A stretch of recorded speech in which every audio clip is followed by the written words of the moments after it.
Hello friends, नमस्कार। Judicial exam watcher channel से मैं राजेश कुमार सोनी। आज पार्टनरशिप एक्ट 1932 का सेक्शन 28 पढ़ेंगे और 29 भी पढ़ेंगे।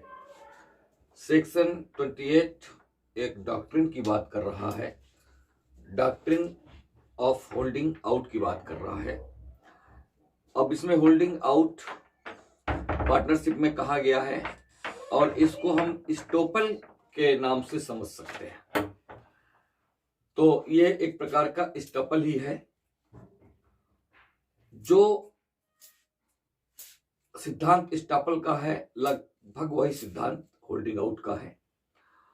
तो हम इसे कह सकते हैं कि अगर कोई फर्म का पार्टनर फर्म से रिटायर हो चुका है तो उसकी ये जिम्मेदारी है कि वो एक पब्लिक नोटिस दे या फर्म पब्लिक नोटिस करे कि अमुक अमुक पार्टनर अब उस फर्म का पार्टनर नहीं है या नहीं रहा है, और जो भी उससे कोई भी थर्ड पार्टी डीलिंग करती है वो एट हिज ओन रिस्क पर करे, या फिर पार्टनर जो रिटायर हो गया है फर्म से वो नोटिस कर दे कि भाई मैं इस फर्म में पार्टनर नहीं रहा हूं और अगर कोई मेरी वजह से इस फर्म से डीलिंग करता है तो वो अपने रिस्क पर करे।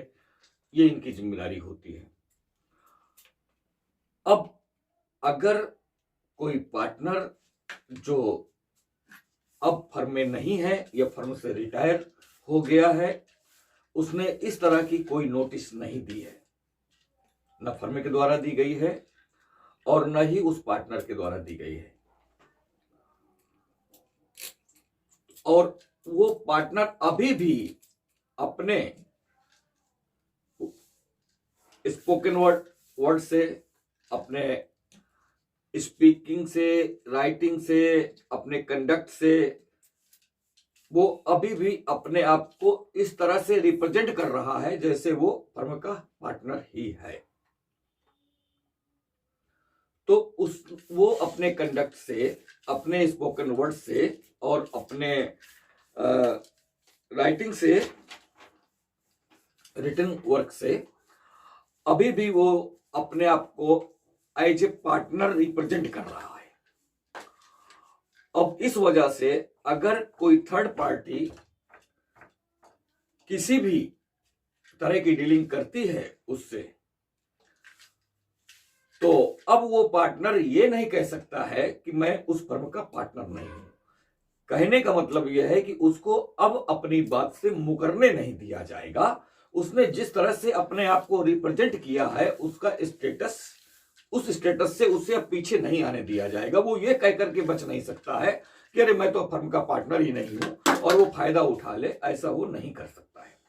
यही सिद्धांत है, यही डॉक्ट्रिन है होल्डिंग आउट का, जो इस पार्टनरशिप एक्ट के सेक्शन 28 में बताया गया है। तो इसको हम इस तरह से दो लाइनों में समझ सकते हैं।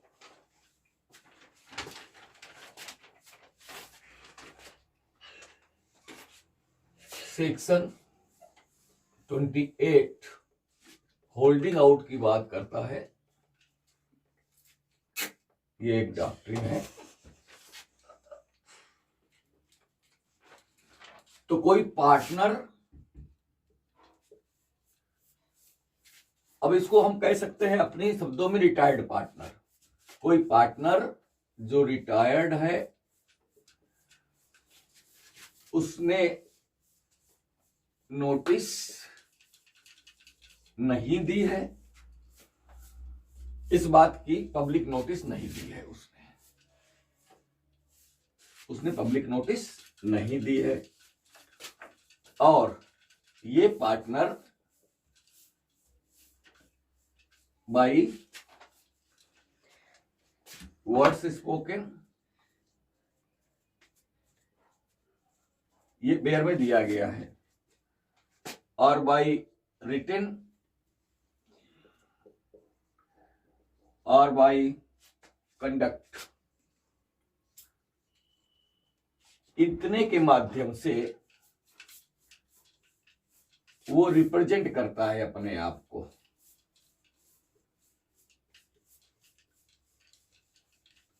रिप्रेजेंट करता है कि वो अभी भी उस फर्म का पार्टनर है। तब इस पार्टनर को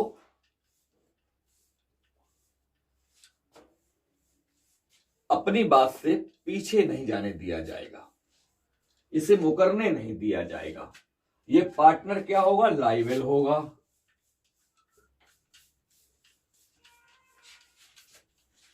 तो इसको लायबल बनाया गया है कि अगर उसने इस अपने कंडक्ट से या अपने आप को इस तरह रिप्रेजेंट करके किसी थर्ड पार्टी से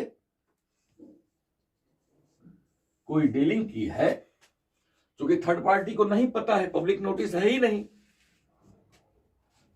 तो एक तो उन्हें पता नहीं है, दूसरा इसने खुद को इस तरह से रिप्रेजेंट किया है, या तो खुद को किया है या जानबूझ करके खुद को किया है, नोविंगली किया है, कैसे भी किया है। अगर इस तरह से उसने अपने आप को रिप्रेजेंट किया है और थर्ड पार्टी ने यह विश्वास कर लिया है कि ये फर्म का पार्टनर अभी भी है, या फर्म के पार्टनर उससे उस फर्म का पार्टनर मान करके उसके साथ डीलिंग की गई है, तो उस पार्टनर को अपनी बात से मुकरने नहीं दिया जाएगा। यहां स्टॉपल का सिद्धांत लागू होता है।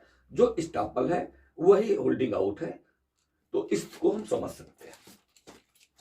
तो यहां यह देखना जरूरी है कि जब भी कोई पार्टनर रिटायर होता है, याद रखिएगा, जब भी कोई पार्टनर रिटायर होता है तो उसे नोटिस, पब्लिक नोटिस देनी होती है, ये मैंडेटरी होता है। या और अगर फर्म को भी नोटिस देना होता है, पब्लिक नोटिस, कि अमुक पार्टनर अब फर्म का पार्टनर नहीं है, तो उस पार्टनर को हम इसको कहेंगे, इस पार्टनर को हम लायबल बनाएंगे और इस पार्टनर को ही हम कहेंगे पार्टनर बाई होल्डिंग आउट। ऐसे पार्टनर को हम पार्टनर बाई होल्डिंग आउट कहते हैं। ये आपको ध्यान रखना है, यही इसका मतलब है। एक तो लायबल होगा और दूसरा ये पार्टनर बाई होल्डिंग आउट भी कहा जाएगा सेक्शन 28 के अंतर्गत। तो ये था सेक्शन 28। अब हम सेक्शन 29 की बात कर लेते हैं। सेक्शन 29 में ट्रांसफररी का राइट दिया गया है, तो उसको हम देख लेते हैं।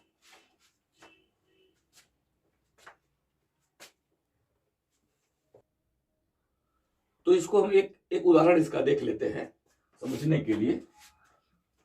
तो आप ये मान सकते हैं कि ए, बी, सी, डी ये एक फर्म के पार्टनर हैं। ये फर्म है, इसी नाम से फर्म है, मान के चलिए इस फर्म का कोई नाम है जिसमें ए, बी, सी, डी ये पार्टनर है ना। या हम इसी को ही नेम बना ले, ए, बी, सी, डी फर्म, इसको हम नेम बना लिए, फर्म का नेम हो गया। अब इसमें पता चला कि ये बी पार्टनर रिटायर हो गया है, ये बी पार्टनर रिटायर हो गया है, ये रिटायर हो गया है। तो ये रिटायर हो गया है, तो अब इसकी जिम्मेदारी है कि चूंकि बिजनेस तो कंटिन्यू होगा, ये फर्म का जो बिजनेस रहेगा वो तो कंटिन्यू ही रहेगा। अब इसकी जिम्मेदारी है कि ये पब्लिक नोटिस देता, या फिर जो फर्म बसती है ए, सी, डी,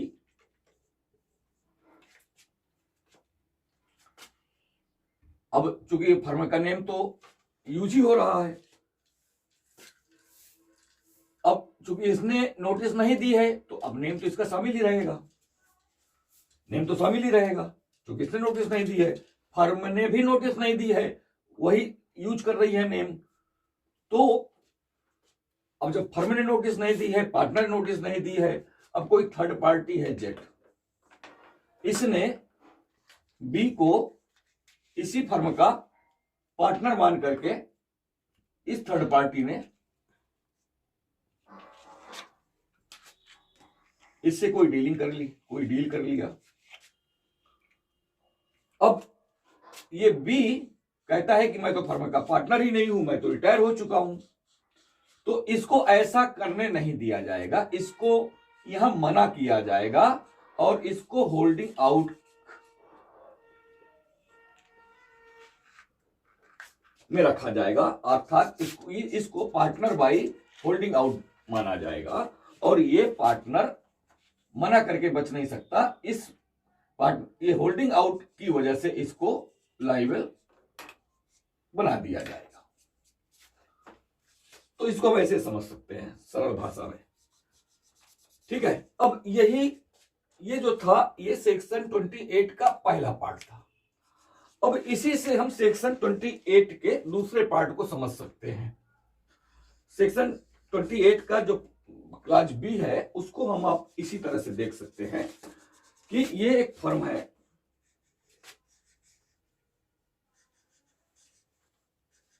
सेक्शन 28 का जो सेकंड पार्ट है क्लॉज बी जिसे बोलेंगे हम, उसको हम इसी से समझ सकते हैं कि ए बी सी डेथ हो गई।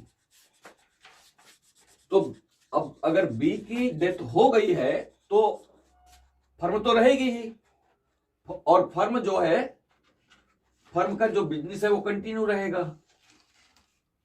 अच्छा, अब इसमें ये जो फर्म है इसको चाहिए था कि चूंकि बी की डेथ हो चुकी है इसलिए वो फर्म का नाम बदले ताकि लोगों को पता चले, लेकिन फर्म अपना नाम नहीं बदलती है, अभी भी वो A B C D firm के नाम से चला ही रही है।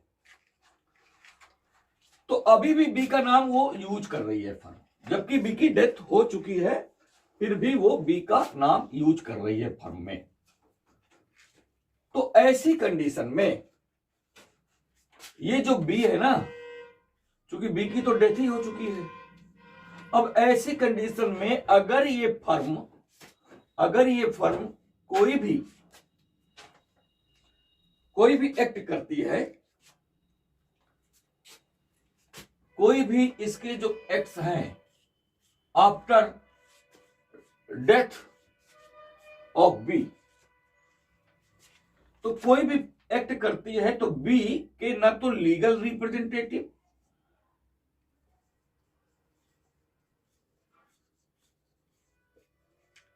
और ना ही बी की स्टेट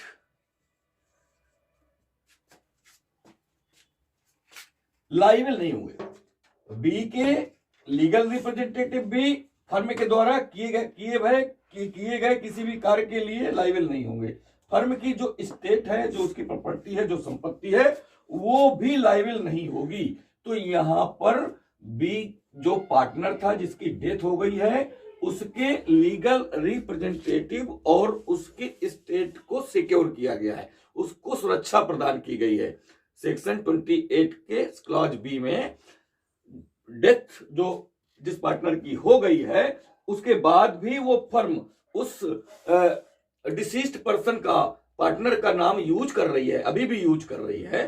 तो अगर कोई थर्ड पार्टी ये सोच करके कि अभी भी बी फर्म का पार्टनर है और वो कोई डील करती है या फर्म बी को रिप्रेजेंट करके कोई डील करती है, कोई एक्ट करती है, तो फर्म के द्वारा किए गए किसी भी एक्ट जो कि बी के डेथ की बाद किए गए हैं, तो बी के डेथ के बाद फर्म के द्वारा किए गए किसी भी कार्यों के लिए ना तो बी के लीगल रिप्रेजेंटेटिव लायबल होंगे और ना ही बी की स्टेट लायबल होगी। ये बात कही गई है सेक्शन 28 के क्लॉज बी में कही गई है।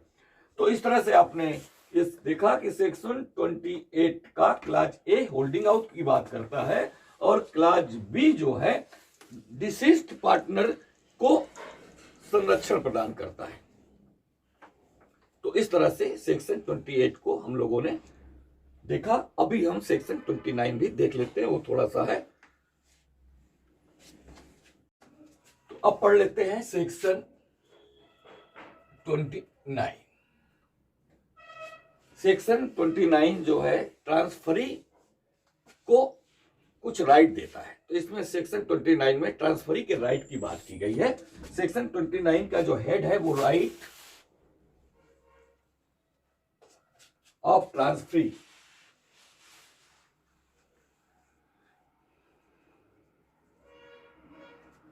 Of A partner interest of a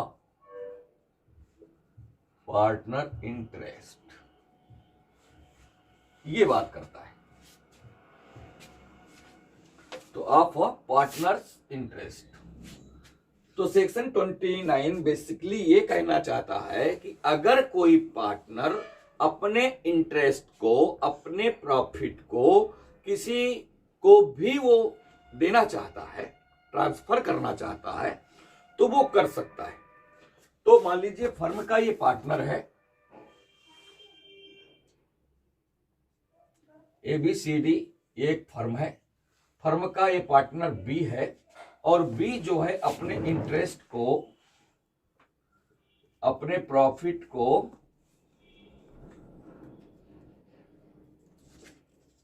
किसी Z को ट्रांसफर करना चाहता है, तो B ऐसा कर सकता है। तो Z यहां पर ट्रांसफरी हुआ और B ट्रांसफरर हुआ, तो Z ट्रांसफरी है। यहां पर हम Z के राइट की बात कर रहे हैं सेक्शन 29 में। तो यह बताया गया है कि Z के पास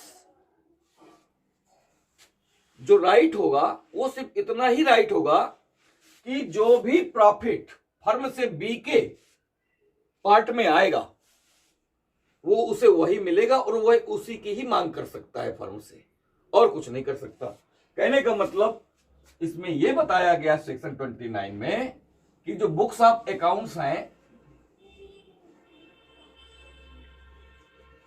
या जो अदर डॉक्यूमेंट्स है फर्म के, ये जेड उनको नहीं देख सकता, उन तक अपनी रीच नहीं बना सकता, नहीं रख सकता। तो जेड के पास केवल वो राइट है कि वो जो भी उसे ट्रांसफर किया गया है,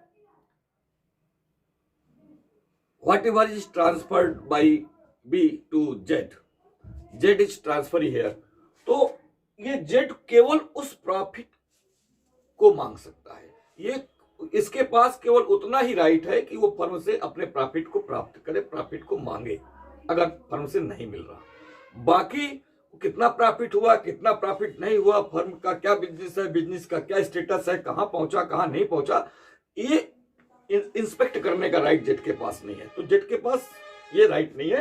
कुल मिला के सीधी सी बात आप ये समझिए कि सेक्शन 29 में जो ट्रांसफरी है उसको इतना राइट दिया गया है कि वो फर्म से अपने प्रॉफिट को प्राप्त करे, अगर प्रॉफिट नहीं मिल रहा तो प्रॉफिट की मांग करे।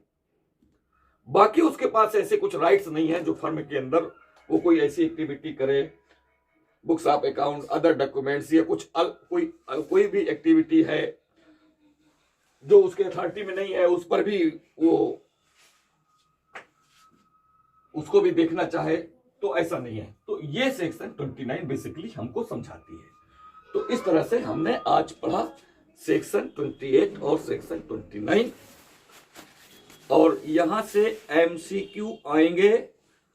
अगर आप एग्जाम जो भी हाल में है, बिहार भी है, राजस्थान भी है, यूपी भी लाइन पे लगा हुआ है, ठीक है, तो बहुत से जुडिशरी के एग्जाम इस समय लाइन पर हैं।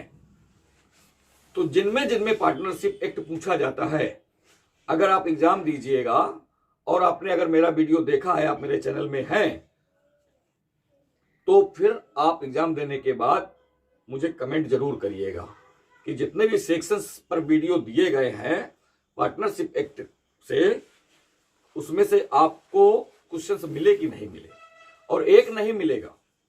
अच्छा, मैं केवल MCQ टाइप नहीं देना चाह रहा इसमें, क्योंकि फिर तो MCQ में एक ही बात मिल पाएगी। सीधे सीधे सेक्शन और सेक्शन के कंसेप्ट में ही MCQ आपको बनाने हैं खुद, सारी चीजें हो गई। अब अगर हमने सेक्शन का कंसेप्ट देख लिया, आइडिया देख लिया, चीजें देख ली, कितनी चीजें उसमें बताई गई हैं, तो MCQ कैसा भी होगा आप कर लेंगे। अगर सीधे सीधे एक ही सेक्शन से, फिर तो कम से कम नहीं तो 4, 6, 10 MCQ बनाए जा सकते हैं। बड़ा सेक्शन है तो 15-20 MCQ बनाए जा सकते हैं। तो कितना सोचा जाए, कितना लिखा जाए, किस तरह से लिखा जाए, वो एक्चुअली एग्जामिनर का मूड होता है, वो पूछना क्या चाह रहा है, और वो बेहतर समझते हैं कि इसको हम किस तरह से पूछें। उससे बेहतर है कि हम लोग अपनी तलवार पे धार लगाते रहें। हम युद्ध में जाने के लिए 10, 20, 25 तलवार एक साथ लाद करके लड़ नहीं सकते हैं, ठीक है, लेकिन हम एक ऐसी तलवार लेकर के लड़ जरूर सकते हैं जिसकी धारी नहीं खत्म, ऐसा हम कर सकते हैं। तो मैं समझता हूं कि आप वो तलवार का इस्तेमाल करो जिसकी धार खत्म ही ना हो। ऐसा नहीं कि बस एक तलवार बेकार हो गई, उसकी धार खत्म हो गई तो दूसरी निकाले, तीसरी निकाले, इतने में तो फिर आपका काम लग ही जाएगा। कैसा लगा मेरा ये वीडियो? अगर आपको अच्छा लगता है तो मेरे चैनल को सपोर्ट करिए, सब्सक्राइब करिए, लाइक करिए, कमेंट करिए। अगर मेरे चैनल पे आप नए हैं तो सब्सक्राइब जरूर कर लीजिए, निश्चित तौर पे आपका फायदा होगा। Thank you for watching.